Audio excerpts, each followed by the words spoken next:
That's The Cure and possibly one of my favourite tracks from the album, The Head on the Door, and that is The Blood. Welcome, Robert Smith. That's all about a drink, you were saying.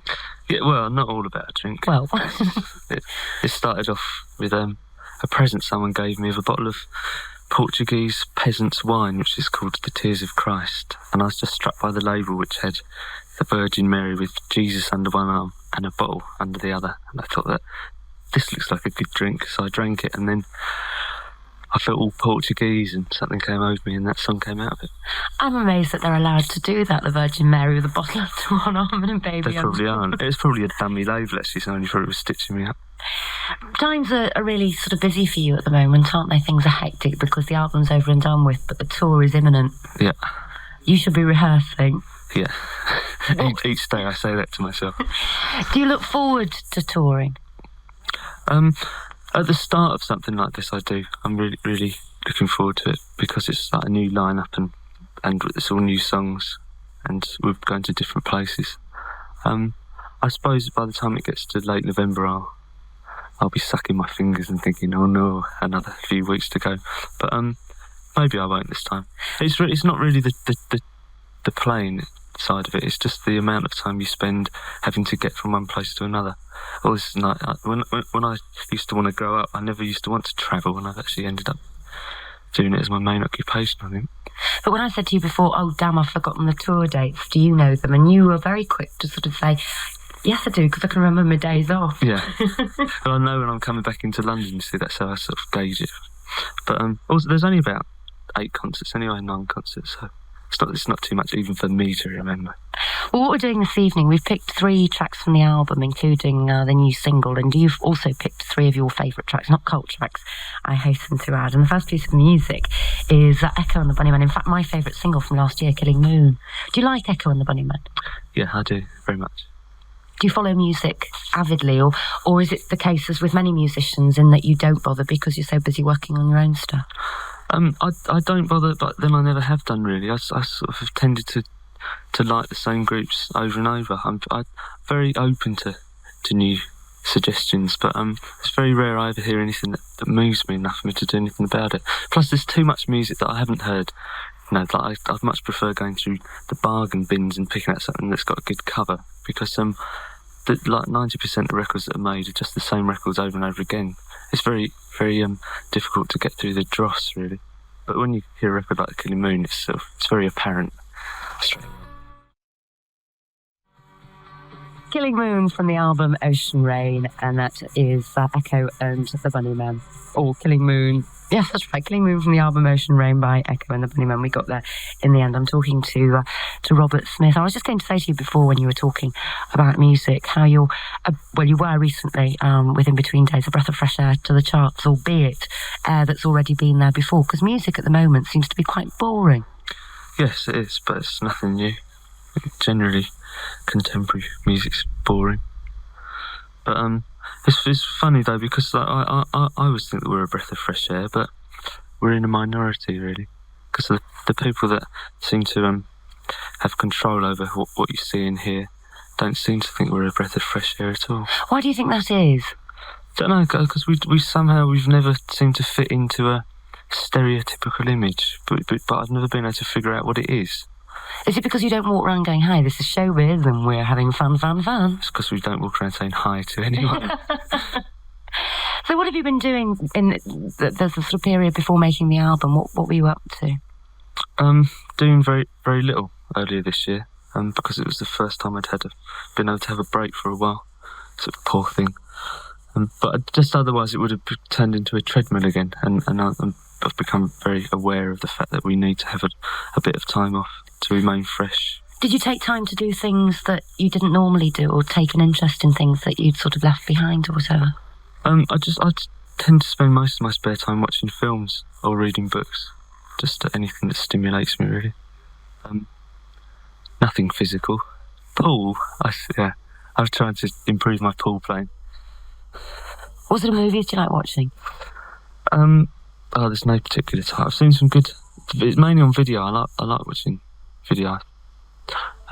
Repo Man, I thought was really good. I haven't seen that, but everybody raves about that. Once Upon a Time in America with De Niro in it. Yeah. That's really good. Lots of films. Even films that are supposed to be very crass sort of films. I found I enjoy. But do you like to stay at home? Well, now that I've moved up to London, I do enjoy staying at home. Yeah, I still haven't finished decorating or anything. It's only been 18 months. I've done about 2 rooms so far. It's really good. We'll have some more music. This is your new single, and this is Close to Me. Oh, yeah, I love the end of that. That's The Cure. And Close to Me, I'm talking to Robert Smith. And you'll have noticed, Robert, this letter here from a lady called Pee Wee Perkins, who asks you a series of bizarre questions. Question 5, if you were going to be murdered and the method was of your choice, out of the following, how would you prefer to end your life? Drowning, hanging, electrocution, decapitation, shooting, stabbing, or burned at a stake? And what would your dying wish and words be? That's horrible. I didn't know that was one of Mary's pseudonyms. Absolutely. Actually, she wants to know when you're going to marry Mary. It's Mary's mum's pseudonym. I mean, that's awful, isn't it? Yeah, none of those would be my choice anyway, really. And what would your dying wish and words be? I mean, who knows? I'm going. I think, the dying words is really good. There's lots of famous people who always have their dying words, and I always wonder if they figure them out beforehand, because it'd be a good idea, really, if you wanted to be remembered for posterity, because otherwise you'd sort of say, oh no, or something. It doesn't really go down very well. So it'd be a good idea. You should start thinking about it. Well, I was talking to this nurse the other day, and she said the most popular phrase when people are dying is, I'm going. Oh dear. No, I wouldn't say that. There's something I've forgotten to tell you. That's probably good enough. By the way... It's not the sort of thing you should be talking about on Radio 1, is it really? It's quite depressing. Cult hero. I'm a cult hero. We were told we had to definitely play this, otherwise you'd beat us about the head.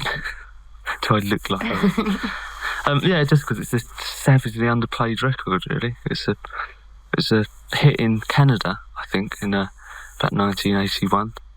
That was it. A bit like the Glove, really, cult hero. Mega stars, stifled at birth. But Frank's gone back to being a postman, I think, again now. Uh-huh. His dreams of stardom are shattered, and all because of Radio 1 programming. Make this a hit. Cult hero, and I'm a cult hero. Are you a cult hero? I was then. I haven't been for a while. What do you think you are now? I mean, where do you fit in? Are you sort of one of these people that's allowed to release singles every now and then? I mean, you don't have to do it regularly, and you're sort of sure of the fact that it's going to be a hit, or what? I never think about it, to be honest. It's like that people more and more, I suppose, as time goes on, ask me what it's like to be me. But it hasn't really changed that much at all. And I'm not aware of my position, if you like, of having changed at all since we started, because I don't really come into contact with that side of things, apart from when we're on stage, which is an abnormal situation, but it's one you come to terms with, really, because it's entertainment. When you're standing there and people are staring at you, I quite often stop in between songs and think to myself, this is really ridiculous. But getting lost in the songs, you don't ever think about it. And outside of that environment, very rarely will people come up to me and say, go on, you are, aren't you? And I say, no, I'm not. Or if I say, yes, I am, they say, no, you're not. So the conversations usually goes like that. It's the same. I suppose if all 5 of us walked down the road, people would say, oh, look, it's The Cure. But when there's only one of us on our own, people don't really know what we look like anyway, which is good. I prefer it that way. But also, you don't hang around. You don't go to all of those parties that end up in gossip columns and hang around in that very superficial world, do you? Which is, hello, darling, talk to you later. So is it easier for you to stay with your feet on the ground? Yeah. Well, all of me stays on the ground at parties I go to. Ones that never get in the gossip columns. Is success important to you? Had you released In Between Days and the album, and the whole thing had been a dismal flop, would it have bothered you? Well, it depends. It is important because otherwise you get a sense of frustration if what you're doing isn't being heard by people, and if you don't think it's being treated for its true worth. I suppose it sounds very pompous, but obviously we only release records because we think they're good, and so you want other people to think that as well. Success we gauge in terms of, let's say, inside the group. It really has very little to do with selling records, although if we didn't sell records we'd be pressured into doing something we didn't want to do. So it's sort of a vicious circle, but once you escape from it, it's good to be away from it. Luckily, we've never had to conform to any set plan, because we've always had people around us that have believed that what we do is good anyway, so we don't have to do anything else. But say everything did fail. Say in the next 2 years, everything you released was a big flop. Have you got... Nice. Have you got enough money perhaps never to work again, or would you want to work again? I mean, could you go and work in an office or go and be a rep? No, I couldn't imagine you being a rep, but...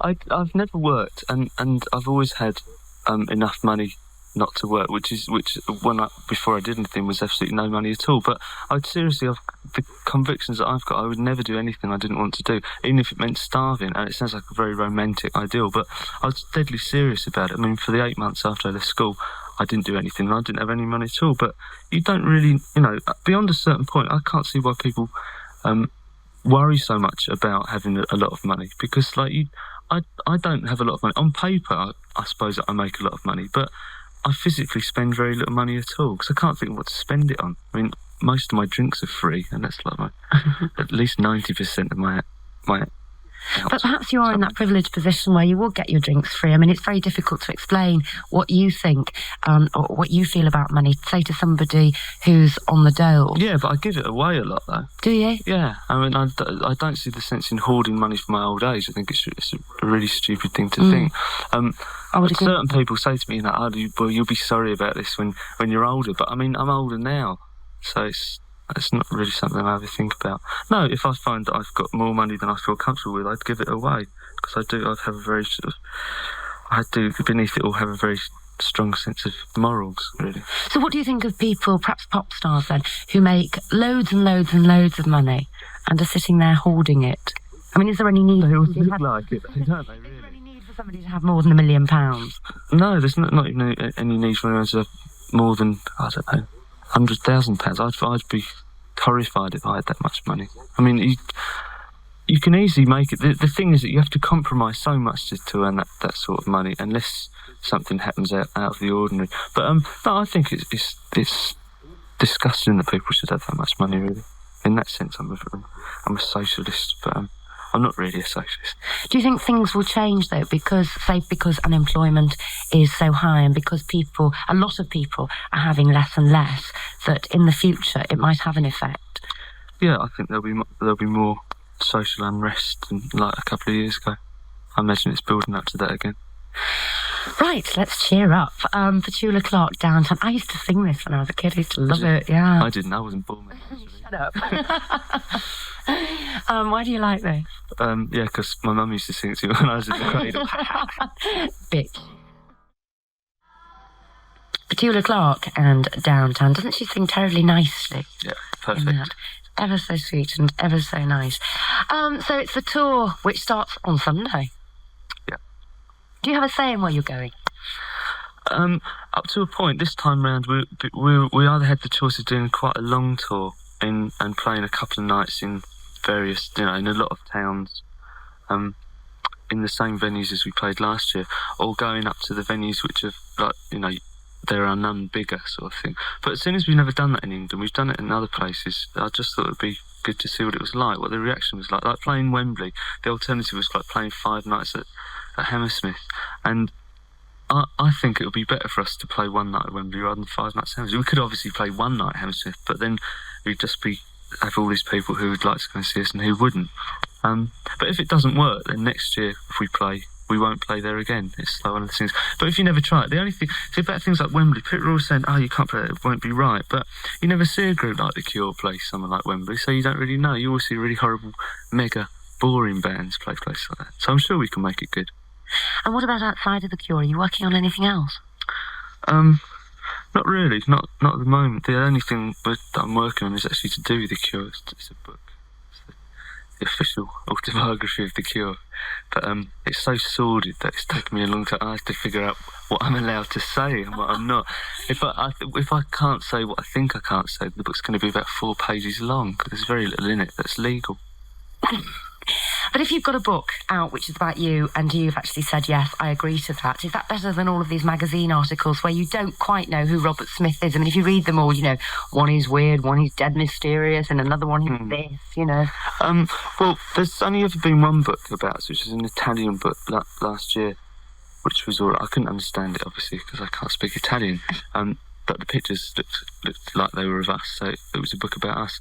But the one that we're doing, I mean, I'm writing it in conjunction with the French girl, just because she seems to know a lot about us. She fills me in on all the blank bits. So I suppose it'll be as close to the truth as any of us will allow it to be.